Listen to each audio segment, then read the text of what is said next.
עולם הזהויות הדתי מתחלק באופן מסורתי לשניים. כל אחד יש גוונים, אבל לשניים.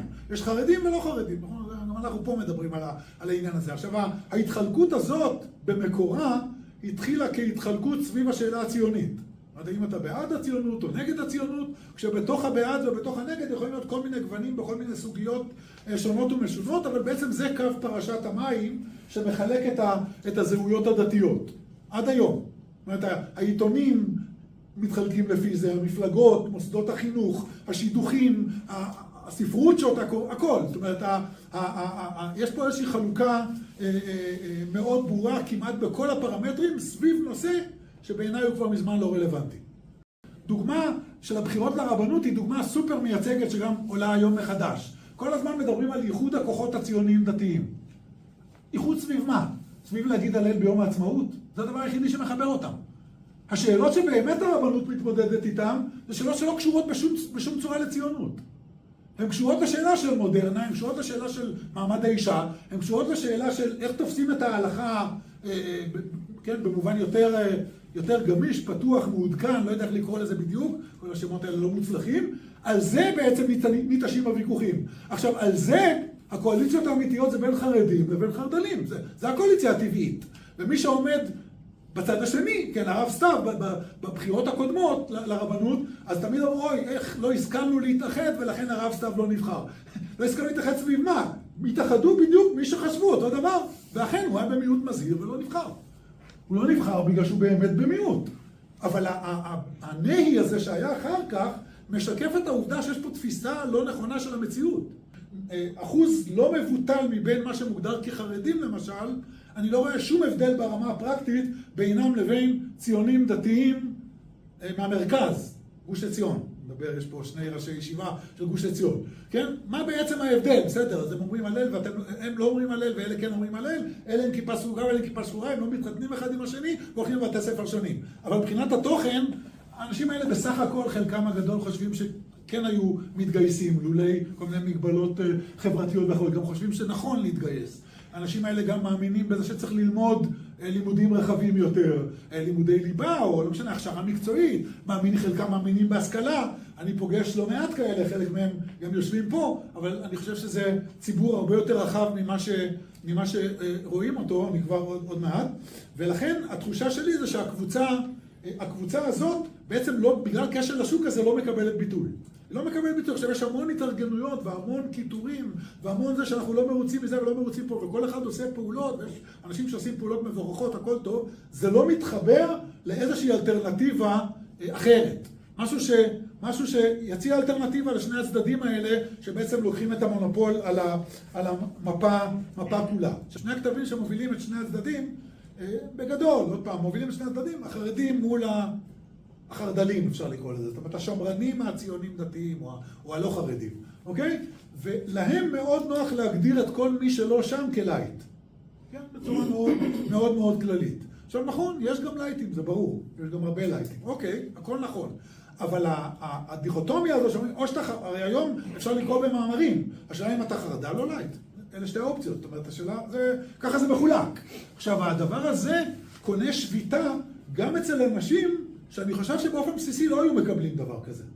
אבל באופן בסיסי אנשים נאלצים להתמקם באחד משני צידי הדיכוטומיה הזאת. זאת אומרת, השאלה אם אתה חרדי, או שאתה חרדלי או חרדי, או שאתה לייט. זאת אומרת, חרדים המילוכים קצת שונים, חרדים חדשים, חרדים מודרניים, אני לא יודע, יש שם חלוקות קצת שונות, אבל יש הרבה מן המשותף. וכתוצאה מזה נוצר כשל שוק. וקשר לשוק הזה בעצם אומר שכל קבוצת הביניים הזאת, שחלקה לייטים אמיתיים וחלקה לדעתי לייטים לא אמיתיים, וחלקם מבינים שהם לא לייטים בכלל, למרות שהם מנסים למכור להם שהם כן, איכשהו עדיין ממשיכים להזדהות עם אחד משני הצדדים. אז אפשר לשמוע הרבה מאוד אנשים שהם בחיים לא היו חולמים ללכת או לקבל את מה שאומרים מי שהיום נקראים, לא יודע מה, רבני הציונות הדתית, או לא יודע, כל פעם כינוי אחר, אבל כל מיני אוסף חרדים שאומרים הלל ביום העצמאות. והם נחשבים רבני הציונות הדתית, זאת הכותרת הרגילה המקובלת בעיתונות, בתקשורת, ואני חושב שגם בתודעה של האנשים. זאת הכותרת המקורית. למרות שהרבה מאוד מהאנשים לא רואים את הדמויות האלה כדמויות שאמורות להתוות את הדרך שלהם, אבל הוא אומר לי, טוב, אבל הרי אני ציוני דתי, אז אלה הדמויות המובילות. נכון, אני לייט, אני לא שייך לשם, אבל זה הבית כנסת שאליו אני לא הולך. אוקיי? זה היה כמו הבדיחות הידועות. זאת אומרת, והחלוקה הזאת, הדיכוטומיה הזאת שכל כך עמלים להטמיע אותה, בעיניי הרסנית. זה תיוגים שמטרתם בעצם לוודא שלא תצמח אלטרנטיבה שלישית. אם אתה לייט, אז אתה כמוני רק לייט. אתה אפור, אתה לא שחור. אבל לא, אני רוצה להיות ירוק. לא אפור. זאת אומרת, עכשיו, זה לא אומר שאם אני ירוק, אני מפסיק להיות ציוני דתי או מפסיק להיות חרדי. כל אחד בהשקפתו. אבל השאלה, האם את הזהות שלי אני מעביר סביב הנקודות האלה? לא, אנחנו לא זה ואנחנו לא זה. אני ציוני דתי, אני חרדי, לא משנה, כל אחד משהו, הכל בסדר. אבל זה לא הזהות שלי, זאת לא קבוצת ההתייחסות שלי, אלא אני גם כזה, אני גם לובש מכנסיים, אני גם עושה כל מיני דברים. יש לי גם משקפיים. אם אני מסתכל על זה כמערכת צירים שאני מסובב אותה, זאת אומרת, במקום המאבק בין ציונים לבין לא ציונים, כשפה ופה יש מודרנים ולא מודרנים, מודרנים כשם כללי, אתם מבינים מה הכוונה, מודרנים ולא מודרנים גם פה, אז אני מסובב את מערכת הצירים, ובעצם הוויכוח הוא עכשיו בין מודרנים ולא מודרנים, שיכולים להיות חרדים או לא חרדים. זה הוויכוח האמיתי היום, הרי על זה בעצם מתנהלים כמעט כל הדיונים בשיח הדתי, יחסי דת ומדינה, אבל גם בשיח הפנים דתי. העולם שלנו, לדעתי העולם היהודי הדתי, היום במשבר נוראי.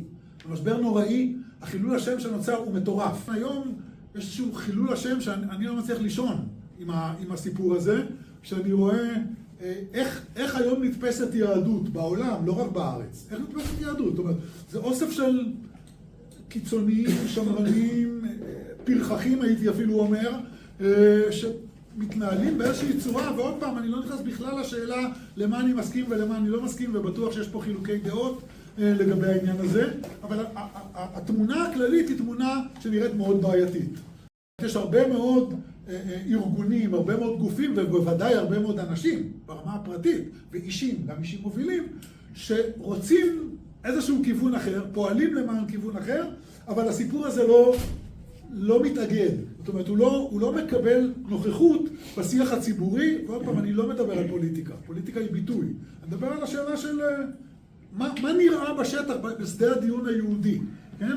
אז כמובן, נשמעים קולות לכל הכיוונים, ויש היום עולם פתוח, והרבה מאוד מאמרים נכתבים וקולות וכו', אבל בשיח הדתי, ברמה הזהותית, כמו שאני אגיע לזה עוד מעט, לא נראה שיש לדבר הזה ביטוי מספיק.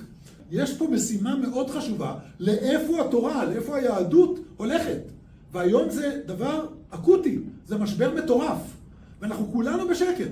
אנחנו כולנו בשקט לא באמת מוכנים לעשות איזושהי פעולה ציבורית, להזדהות, להגיד אני פה ואני לא מסכים עם זה, לעשות פעולה לעומתית, ולא תמיד עם האחדויות האלה שתמיד בסוף נגמרות עם זה, שכולנו מאוחדים, אבל גדולי הדור הם תמיד אותם גדולי הדור ואנחנו כולנו מאוחדים איתם.